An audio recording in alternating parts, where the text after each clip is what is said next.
Bharat, China, Japan సహా ప్రపంచవ్యాప్తంగా చాలా దేశాల్లో జననాల రేటు పడిపోవడం ఆందోళనకు గురిచేస్తోంది. ఇది ఇలాగే కొనసాగితే చాలా దేశాలు త్వరలోనే వృద్ధులు ఎక్కువగా ఉన్న దేశాలుగా మారిపోనున్నాయన్న అంచనాలు ఉన్నాయి.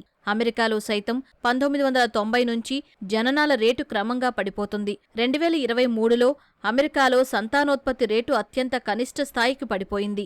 సగటున ప్రతి 1000 మంది మహిళలకు 54.5 జననాలు నమోదైనట్లు అమెరికా CDC వెల్లడించింది. 1957లో గరిష్టంగా 1000 మందికి 123 జననాలు నమోదయ్యాయి. అంటే 1957తో పోలిస్తే 2023లో సగం కన్నా తక్కువ జననాలు నమోదయ్యాయి. 2005-2022 మధ్యకాలంలో అమెరికాలోని 50 రాష్ట్రాల్లోనూ జనాభా క్షీణత కనిపించింది. యూటాలో జనాభా క్షీణత రేటు ఎక్కువగా ఉండగా లూసియానాలో అతి తక్కువగా నమోదైంది. అలాగే 35 ఏళ్లలోపు మహిళల్లో జననాల రేటు అంతకంతకు పడిపోతూ ఉండగా 35 సంవత్సరాలు దాటిన మహిళల్లో జననాల రేటు పెరిగిపోతుందని CDC తెలిపింది. 25 నుంచి 29 మధ్య వయసు వారి కన్నా 30 నుంచి 34 ఏళ్ల మధ్య వయసు గల మహిళల్లో జననాల రేటు ఎక్కువగా ఉన్నట్లు వెల్లడించింది. పెరుగుతున్న జీవన వ్యయం, శ్రామిక రంగంలో మహిళలు భాగస్వామ్యం పెరగడం, సామాజిక విలువల్లో మార్పులు వంటివి సంతానంపై నిరాసక్తతకు కారణంగా నిపుణులు పేర్కొంటున్నారు.